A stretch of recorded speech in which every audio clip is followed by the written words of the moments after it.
हर हर महादेव दोस्तों भक्तों, आज की जो कहानी है वह बहुत ही ज्ञानवर्धक कहानी है।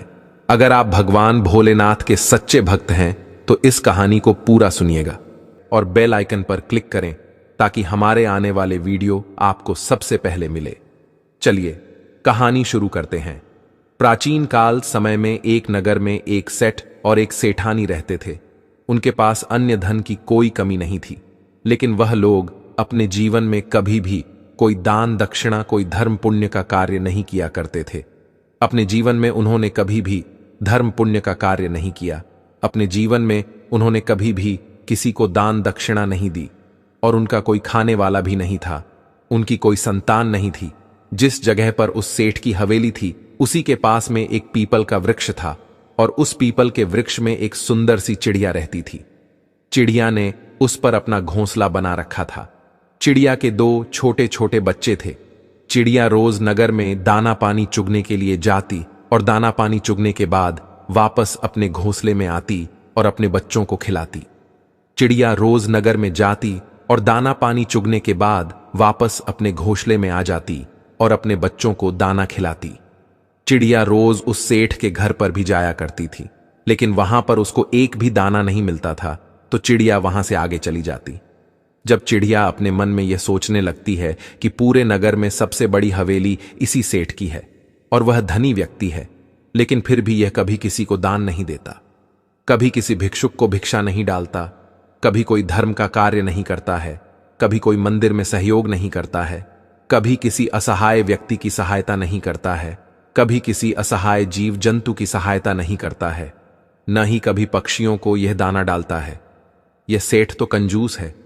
एक दिन चिड़िया सुबह के वक्त अपने घोंसले से उड़कर और उस सेठ की हवेली पे जा बैठती है। जब चिड़िया सेठ की हवेली पर जाकर बैठती है तो सेठ और सेठानी बात कर रहे थे। सेठानी अपने पति से कह रही थी कि सेठ जी, हमारे पास इतना धन दौलत है, इतनी संपत्ति है कि पूरे नगर वाले हमें नगर सेठ कहते हैं।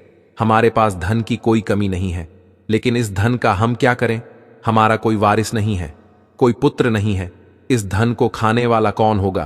तब सेठ अपनी सेठानी से कहता है कि सेठानी, अब इसमें मेरा क्या कसूर है? हमारा नसीब भी कुछ ऐसा है। हो सकता है हमारे नसीब में पुत्र प्राप्ति नहीं है, पुत्र धन की प्राप्ति नहीं है।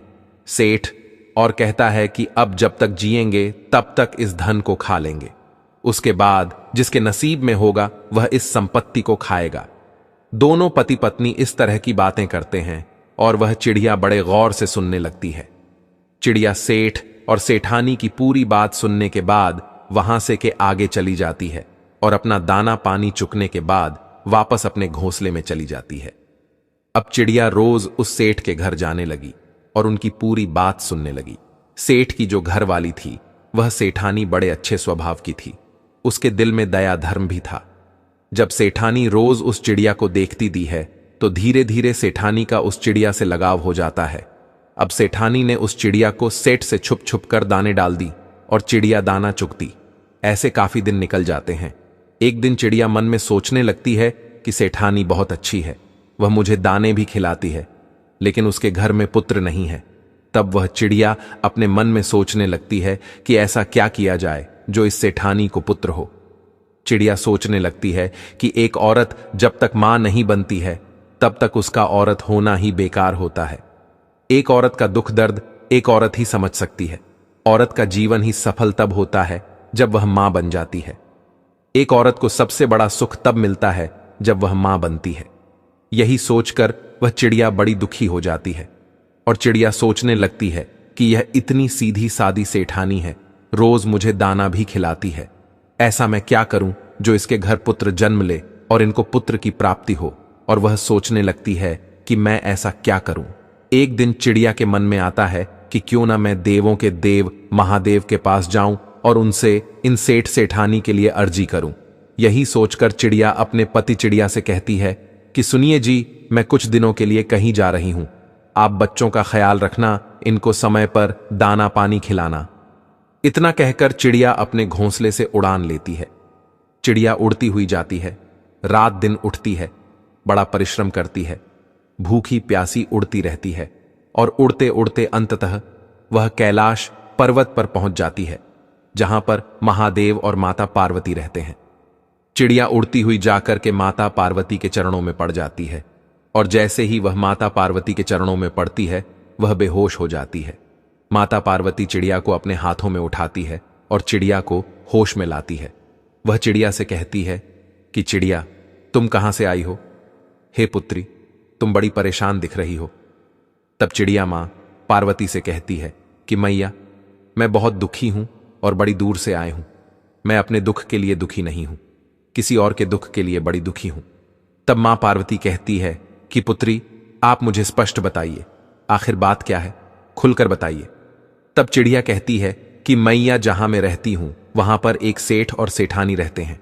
उनका कोई पुत्र नहीं है और वह सेठानी जी बड़ी भोली है, उनको एक पुत्र दे दीजिएगा। चिड़िया इतनी बात मां पार्वती से कहती है और फिर से बेहोश हो जाती है। मां पार्वती फिर से उस चिड़िया को होश में लाने की कोशिश करती है। तब काफी देर बाद चिड़िया फिर से होश में आती है। तब मां पार्वती उस चिड़िया को कुछ दाना पानी खिलाती है और चिड़िया से कहती है कि पुत्री, तुम चिंता ना करो, थोड़ी देर में महादेव उठेंगे, इसके बाद हम महादेव से बात करेंगे। फिर थोड़ी देर बाद भगवान महादेव अपनी समाधि से खड़े होते हैं। माता पार्वती चिड़िया को अपने हाथ में लेकर महादेवी के पास जाती है और महादेव से कहती है कि प्रभु माधव नगर में एक सेठ और सेठानी रहते हैं, क्या उनके नसीब में कोई पुत्र है या नहीं? तब महादेव ध्यान लगा करके देखते हैं और कहते हैं कि पार्वती, उनके नसीब में कोई पुत्र नहीं है। तब मां पार्वती कहती है कि प्रभु, यदि उनके नसीब में पुत्र नहीं है तो आपको उन्हें पुत्र देना पड़ेगा। लेकिन वहां देव कहते हैं कि पार्वती, तुम जिद क्यों करती हो, उनके नसीब में कोई पुत्र नहीं है तो मैं उन्हें पुत्र कैसे दे सकता हूं। लेकिन मां पार्वती उनसे जिद करती है और कहती है कि यह चिड़िया बड़ी दूर से आई है और यह आशा करके आई है कि हम इसकी सहायता करेंगे। इसी आशा से यह भूखी प्यासी उड़ती हुई इतनी दूर से यहां तक आई है और हम इसको खाली हाथ यहां से नहीं भेज सकते हैं। अब पार्वती की इतनी बात सुनने के बाद महादेव कहते हैं कि ठीक है पार्वती, तुम हर बात जिद करती हो और तुम्हारी हर जिद को मुझे पूरा भी करना पड़ता है। ठीक है, अगर तुम कह रही हो तो उन सेठ सेठानी को हम एक पुत्र दे देंगे। लेकिन महादेव कहते हैं कि इस चिड़िया से कहो कि वह सेठ और सेठानी कोई दान धर्म नहीं करते हैं, पुण्य का काम नहीं करते हैं, कोई पवित्र शास्त्र नहीं पढ़ते हैं, कोई ज्ञान पुराण भी नहीं पढ़ते हैं, कोई वेद शास्त्र नहीं पढ़ते हैं, वह नास्तिक लोग हैं। लेकिन अगर वह पुत्र प्राप्ति के बाद नासिक से आर्थिक होने लगे तो उनको एक पुत्र की प्राप्ति हम देंगे। उनको दान धर्म करना पड़ेगा, उनको मंदिर में जाना पड़ेगा, भिक्षु को भिक्षा भी देनी पड़ेगी, ईश्वर के भजन भी करने पड़ेंगे, तभी उनको एक पुत्र की प्राप्ति हो सकती है।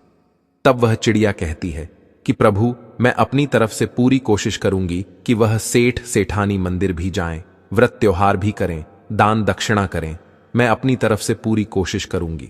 तब महादेव कहते हैं कि तथास्तु। उसके बाद वह चिड़िया भगवान भोलेनाथ और मां पार्वती को प्रणाम करके वहां से उड़ान भरती है और उड़ती हुई अपने घोंसले में आ जाती है। दोस्तों, उसके 9 महीने बाद सेठानी को एक सुंदर पुत्र की प्राप्ति होती है। सेठ और सेठानी अपने पुत्र को पाकर बड़े खुश होते हैं। चिड़िया भी बड़ी खुश होती है। चिड़िया भी फूली नहीं समाती कि उसकी मेहनत सफल हो गई। चिड़िया भी अपनी मेहनत का फल देखकर बड़ी खुशी होती है, बड़ी प्रसन्न होती है। चिड़िया भी सोचने लगती है कि यह इस नगर का सबसे बड़ा धनी सेठ है, और जब यह सेठ अपने पुत्र को अच्छी अच्छी चीजें खिलाएगा तो कुछ थोड़े बहुत टुकड़े तो नीचे भी करेंगे और वहां हमको भी खाने को मिलेंगे। और यह सोचकर वह चिड़िया बड़ी खुश होती है। धीरे धीरे सेठ का लड़का बड़ा हो जाता है।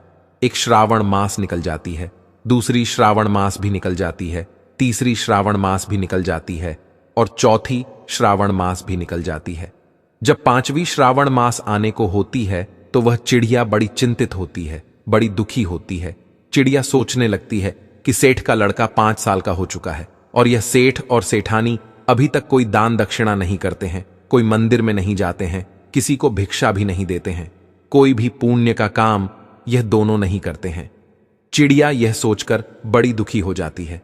चिड़िया सोचने लगती है कि यदि इन लोगों ने दान दक्षिणा करना शुरू नहीं किया तो इनके पुत्र की मृत्यु जल्दी ही हो जाएगी। यह सोचकर वह चिड़िया बड़ी दुखी होती है। बड़ी चिंतित हो जाती है।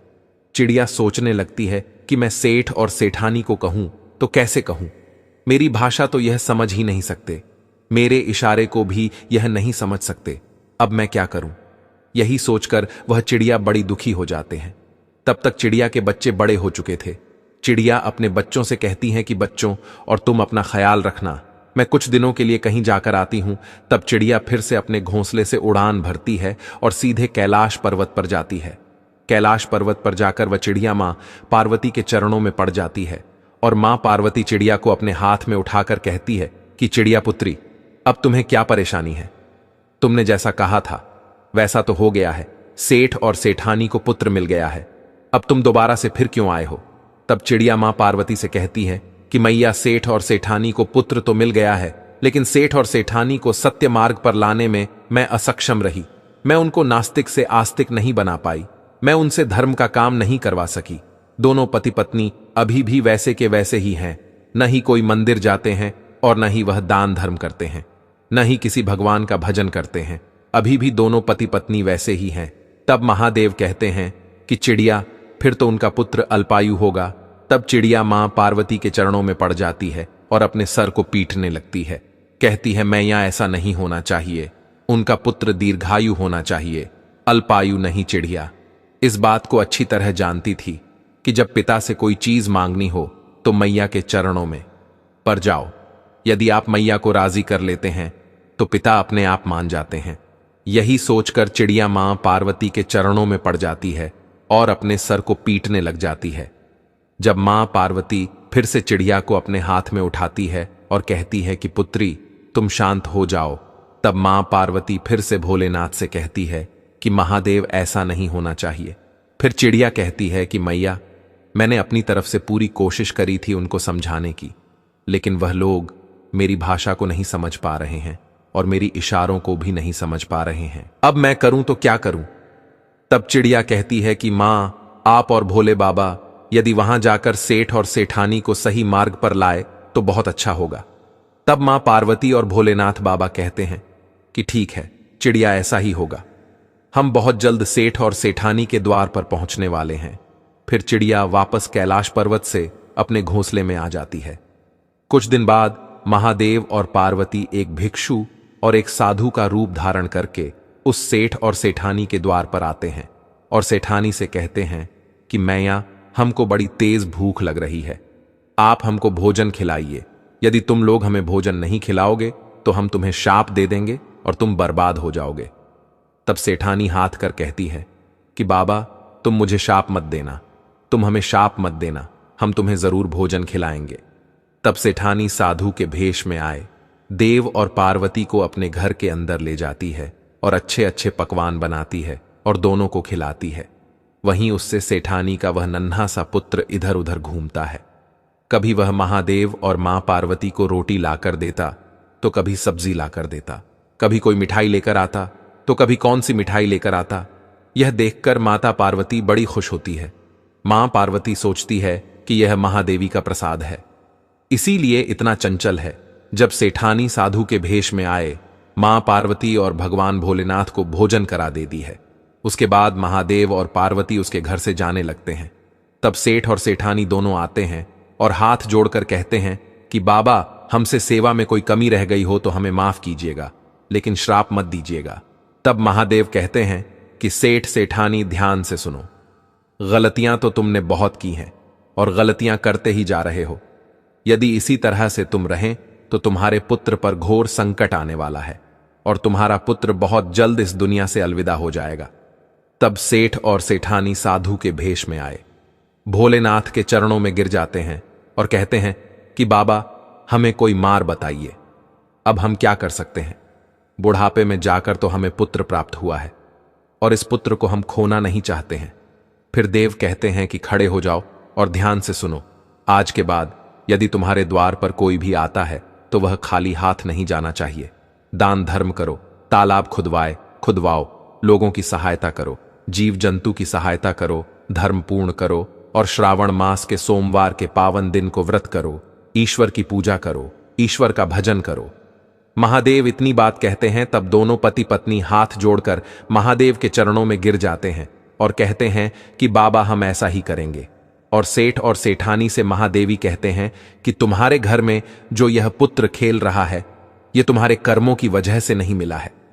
तुम्हें तुम्हारे नसीब में तो पुत्र था ही नहीं, तो एक चिड़िया की देन है जो तुम्हारे यहां से उड़कर कैलाश पर्वत तक पहुंची है। और कैलाश पर्वत तक जाने के बाद महादेव शिव और पार्वती से विनती करके तुम्हारे लिए पुत्र मांगा है। यह उसकी विनती का फल है कि आज तुम्हारे घर में एक नन्हा सा पुत्र खेल रहा है। तब वह सेठ और सेठानी कहते हैं कि बाबा वह चिड़िया कौन सी है। तभी वह चिड़िया वहां पर आती है और महादेव और पार्वती को प्रणाम करती है। प्रिय दर्शकों, यह दिन श्रावण मास के सोमवार का था, जिस दिन महादेवी और पार्वती सेठ और सेठानी के घर आए थे। सेठ और सेठानी के घर महादेव और पार्वती अपना पूर्ण रूप धारण करते हैं। वो सेठ और सेठानी को दर्शन देते हैं और चिड़िया की श्रावण सोमवार का व्रत सफल होती है। बड़ी धूमधाम से सेठ और सेठानी श्रावण मास का पर्व बनाते हैं और श्रावण सोमवार का व्रत करते हैं, और साथ में चिड़िया भी व्रत करती है। और देवों के देव महादेव के दर्शन पाकर वह लोग तृप्त हो जाते हैं। उनकी श्रावण सोमवार का व्रत सफल हो जाती है। जो लोग श्रावण सोमवार का व्रत करते हैं उन लोगों पर महादेव की ऐसी कृपा रहती है जैसी सेठ और सेठानी पर रही। प्रिय दर्शकों, आशा करता हूं यह कहानी आपको जरूर पसंद आया होगा। प्रिय दर्शकों, कहानी आपको पसंद आया है तो हमारे YouTube चैनल को सब्सक्राइब जरूर करें और कमेंट में सच्ची श्रद्धा से हर हर महादेव जरूर लिखें। धन्यवाद।